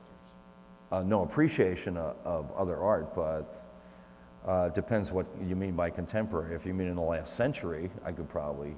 I just wonder who some of your favorite painters or sculptors are anytime. Painters and sculptors. I don't know a whole lot about sculpture. I'd have to say that when I was in Madrid, you know, the boulevards are lined with Botero sculptures, and they're highly amusing. I really enjoy them. For me, the most interesting all-around artist is probably Salvador Dali, in that he did sculpture, he did painting, he did decoupage, he did just about everything, and did it in a way that others can only sort of imitate. And it was probably because he was sincerely crazy. But might be a Dali of music then. But if I have to go to see a show by one artist, I'm always more amused by a Dali show than I am by a Calder show or a de Kooning show or, God forbid, Jeff Koons. Thank you for that. Thank you. Thank you. Well, first of all, Ken, thanks for making this happen. Thank you. Thanks for showing Thank you. up. Thanks, Todd. second of all, Todd, I've seen you many times, and I think this is the only time I've ever seen you sitting down facing the audience. So maybe once with a drum set in front of you. Oh, yeah. Almost always standing. Third, on the topic of risk-taking, I mean, I really see where musically you've taken a lot of risks over your career. Mhm. Is there anything comparable in your lyrics or that you've done lyrically that's risky over the years? I've used the F word. In fact, I've used the MF word, and recently. But your lovely wife Michelle is reminding us of Jesse, which you could say that anytime you don't write a plain old vanilla love song, you're taking some risks. You know that the challenge is always that you want to write something interesting, and there is always the possibility that someone will attach it too personally to you and say that, oh, he literally lived this, you know, or literally did that. And if that was the standard by which you had to write all of your material, then I might run out of songs pretty quickly. But as I say, I don't think that the way I approach music is terribly different than the way I approach life in general, and I do act upon faith in a lot of instances. I am not faith-based per se. I have faith in myself, and I have faith in my ability perhaps to read a situation, but I will dare to put myself in even potentially life-threatening situations if I feel I have enough to gain out of it. In the mid-'70s or late '70s, I got this idea that there was stuff in the world that I was being told about that I wanted to see for myself. So I bought an around-the-world ticket and packed a backpack, and all I did was pick the first stop, which was Istanbul. And 2 months later, I came out the other end of Asia and landed in San Francisco and went to all of the places that you can't go today. So if I hadn't taken the chance of going then, I never would have seen downtown Kabul. I never would have seen Tehran. A lot of places I never just would have no authority about at all, because now they're places that you can't go. So if you have the chance, you know, you take the chance, because you may not have the chance again. Thank you. Can I follow up real quickly? What was the takeaway from that trip? Did it influence your music? Did it influence your life? Well, it's so easy to be glamorized about things you have no experience of. You know, you think India is a land of swamis and magic. No, it's a land of abject poverty and craziness. And, you know, there's some incredibly wonderful things that you never realize were there. And there's incredibly horrible things that you never realized were there. And if you just read all of your, you know, Krishnamurti and stuff like that, you know, you think that India's, you know, got a mystic on every corner. And it isn't like that, you know. It's a country that is struggling to catch up to the rest of the world, sometimes doing it in a really loutish way, full of internal strife and inter-religious, inter-cult conflicts and things like that. And still, it's a place worth going to and seeing. But you can't go with specific expectations. They will not be met. They will be substituted with something else. I'm a big fan, been a big fan for many, many, many years. Not to date you or me, but it's been enjoyable over the years to listen to all the music experiments you've had. With technology that's kind of exploded, especially with music, there's opening fields within music that are not necessarily musician connected. It's more programmer. His ideas come from the way he programs, not so much how he plays. Do you think that all that technology has somehow drawn people into the arena that really are not true musician and not really held up the musicianship that people would probably go to if it wasn't so much choice? Or do you think it's actually drawn people into it and actually created better musicians at some other point in time, including yourself? Well, all of the, you know, the accoutrements to making recordings and stuff like that they're all neutral, of course.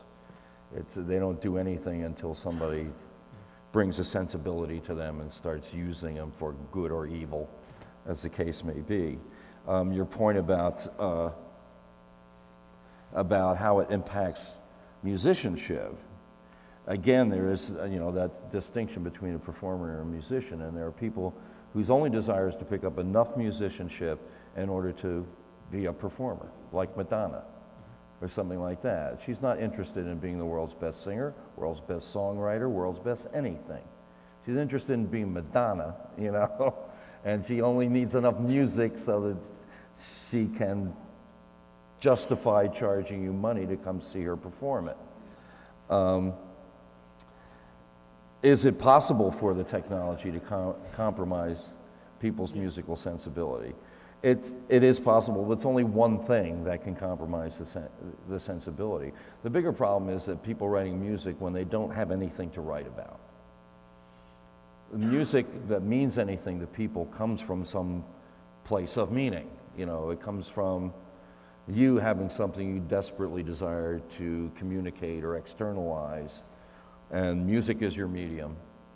And if you do it in a way that not only uses the medium, but can in some ways transcend the obstacles that the medium presents, then your meaning will be conveyed to other people.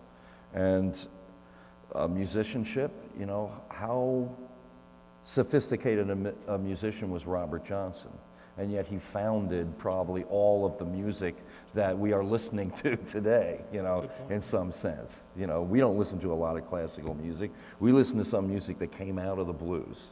It's either rock and roll or R&B or dance music of some kind, something that came from a guy who never went to music school and never learned to play anything but a handful of chords on his guitar and never sang about anything but sex.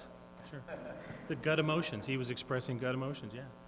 So a loop master would not be necessarily a musician in the same sense as somebody playing an instrument, but there might be a talent for that somewhere. If only, maybe the record industry would be healthier, I don't think there's some things that there isn't supposed to be a science for. That's what makes them valuable, that the only way you get them is through, extreme human effort or experience or some things like that. If gold nuggets were laying on the ground, gold would be worth nothing. It's that you got to dig a big hole to go get it, and that's why it's worth something. So effort counts, I think. We just got a couple more minutes. Thank you for your question. Thank you. So we'll get through these, and Hi. thank you, Todd. First of all, I want to thank you for never selling out and always being interesting. And second of all, I want to thank you for the spiritualism you sprinkle in your different albums. I remember when I was my son's age and I heard the wheel, I heard, karma, what's that word? I have to go look that up. And how about onomatopoeia? Look that up. no, I knew what that word meant by the time Hermit came out. And that's a great song. That was my ex-husband's favorite for a long time. Also, I quit smoking 6 months ago, and for some reason, whenever I had a real bad craving, I'd put on Just One Victory, craving gone. And I wanted to ask you, Daryl Hall's doing this live at Daryl Hall's house thing once a month, and he has these different guests. He's had, the younger musicians, he's had Nick Lowe, and he has a really good band behind him. And I wonder if he ever asked you to perform on that monthly thing. It's live on the net. Would you ever consider doing it? Because I enjoyed you when you played with Daryl Hall and John Oates. I'm open to almost anything, usually. Daryl and I have been out together. Of course, Hall and Oates and me. There's still an Oates. Yeah, there's still an Oates, but he's not on that show usually. But I'm not exactly sure I understand the implications of the question. He's got like an online TV show. Yeah. He makes a mean martini, I'm told. Did she set you up to this? No, it's a great. I'm telling you, the band is great, and the people I know. he sat on are great I've heard too. about this, but when I hear about him having success with that, I think, it'd be interesting to do that. What can I do that's like that? Well, yeah, but that there was is, what I was there are thinking there are the challenges of. I've always thought that the hardest thing that I've ever done was music for television, because there's no flexibility in it.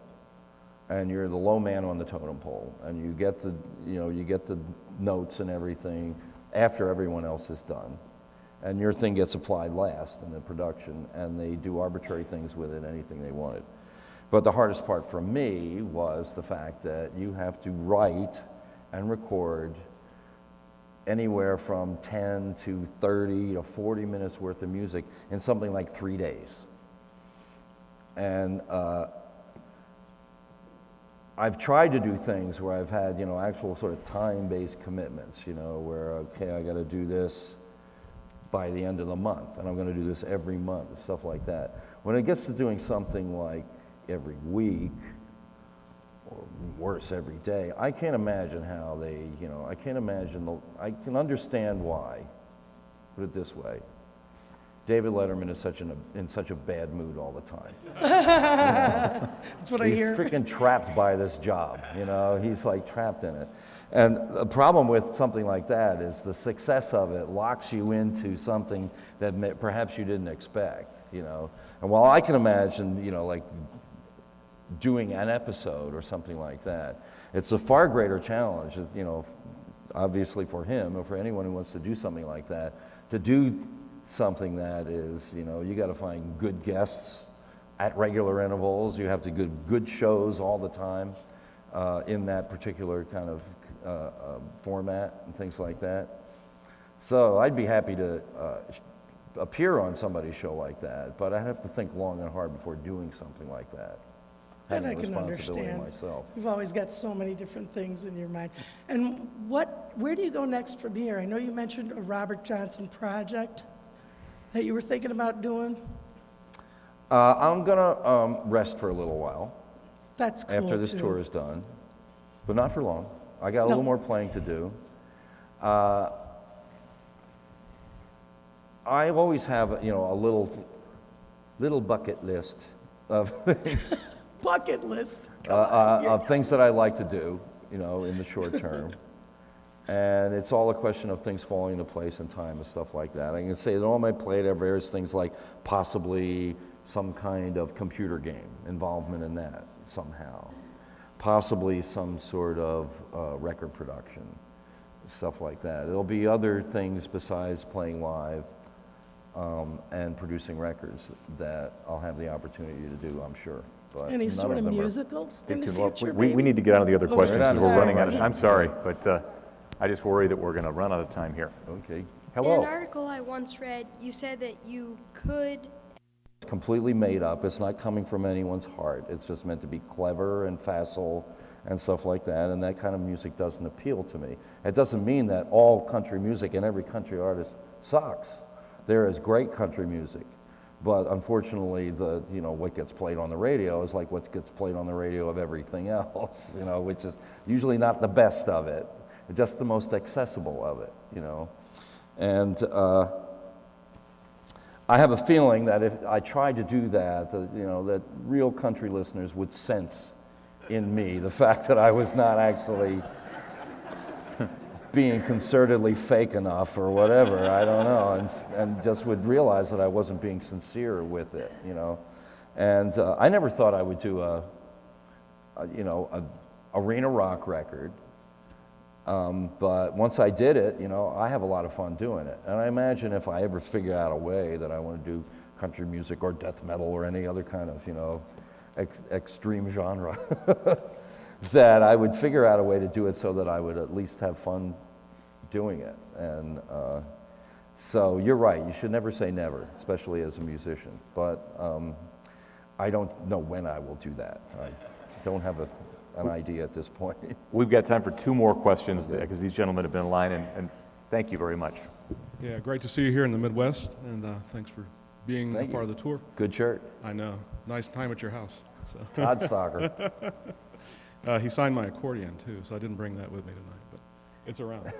I guess the question was, I heard you talking about kind of that period of time when you were excited about the computer graphics and the inception of the graphic tablets and some of the first things that were emerging then. And of course, we've come a long way since then. I'm curious if there's anything on your bucket list or other technologies that are kind of at the fringes or just emerging that you see yourself taking advantage of. I've been spending a lot of time like with visualization, real-time visualization software and things of that nature that I think have a lot of concepts that you were probably one of the first to really exploit without the Well, it's funny, I'm very selective about the technologies I get involved in and when I get involved in them. As I say, I didn't think I wanted to use computers to make music for a long time while other people were doing it, or using sequencers or other sorts of digital things, you know, to produce some music. For a long time, I thought I have no interest in that. And then I sort of got to a point where I thought this, you know, and it was around No World Order. I said, before that, I was doing all live records. I said, I don't want any kind of artifice. I want all live players playing in real time. But to do this kind of concept of random access music, everything had to be so precise that the only practical technology was, you know, using sequencers and, you know, various kind of computer-based music production tools. And it's just turned out to be a convenience for me maybe since then that I continue to use them.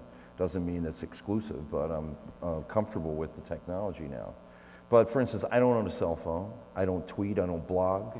I don't, you know, I think the automobile was one of the biggest mistakes humankind has ever made. And I would love to see some way to ameliorate that. I'm getting to the point now where I want certain technologies to disappear as opposed to new ones to appear. And maybe that's just me becoming old and crotchety. But when I imagine the future, I don't imagine immediate boons from these things. The reason why I don't own a cell phone and the reason why I don't tweet and the reason why I don't blog, you know, have nothing to do with the technologies. It has to do with the kind of behaviors that it elicits in other human beings that I just don't want to have anything to do with. Some anonymous clown, you know, who will say things he would never say to your face just because he's got a keyboard and a remote connection. So there's some technologies I wish would become less popular. Cell phones are just out of hand at this point. The freaking messaging and tweeting. Is everything we have to say that important? Because it's essentially gotten to the point where people put no value on listening. They put all the value on talking and no value on listening. And I'm not going that way. You know, I'm a musician. I need people to listen, you know. Final question of the night is from Tim Brickley, Indianapolis musician. Yeah, Todd, this has been a blast. I know, lifelong inspiration for me, and I'm sure everybody here. So terrific, thank you. And Ken, good job putting this together. I was just wondering, could I produce your next record? It's a joke. Although not really. I know what you should do. No, a little from Peter, Paul, and Mary to Bob Dylan to you, Albert Grossman, I thought has always been an amazing figure. I was wondering if you could just talk a little bit about him and who do you think he'd be working with today? If he was a funny guy, Albert Grossman, and today nobody would work with him if he continued on the path that he had been on. Albert Grossman was originally a restaurateur in Chicago. And he was one of the first people to like build a little stage and have folk acts come in and play at his restaurant. And those folk acts turned out to be Bob Dylan and Peter, Paul, and Mary and other seminal folk acts that he later signed and evolved from being a restaurateur into a super manager. And when I was with him, he was still managing Peter, Paul, and Mary. He wasn't managing Bob Dylan anymore, but he had Janis Joplin, and he had James Cotton, he had the band. You know, it still had a fairly substantial raft of artists, many of which I got to work with. But he was still a restaurateur at heart, and a real if you got to know Albert, you inevitably had a love-hate relationship with him. If you didn't get to know Albert, you had a hate relationship with him. But if you did get to know him, then you had a love-hate relationship. He could be very generous at times. He could do great things for your career. He could be the biggest jerk in the world. And he would screw you just as look at you, no matter how long you had worked with him. And he did that to me. And when And when he died, I had no regrets. And few people did.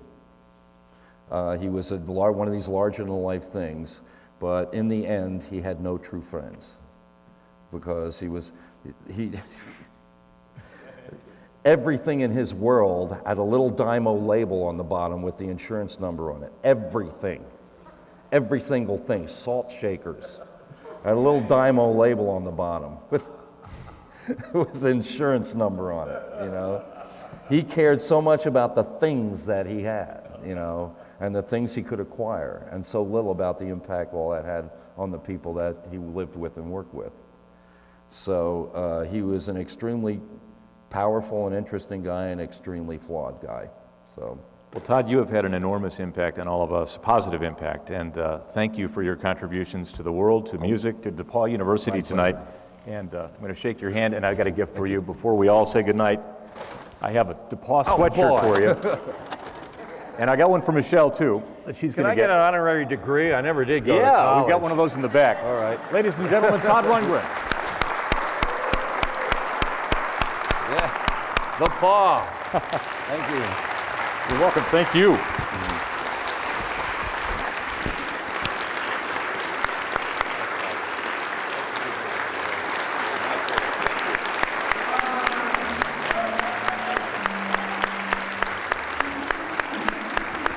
I have to pee.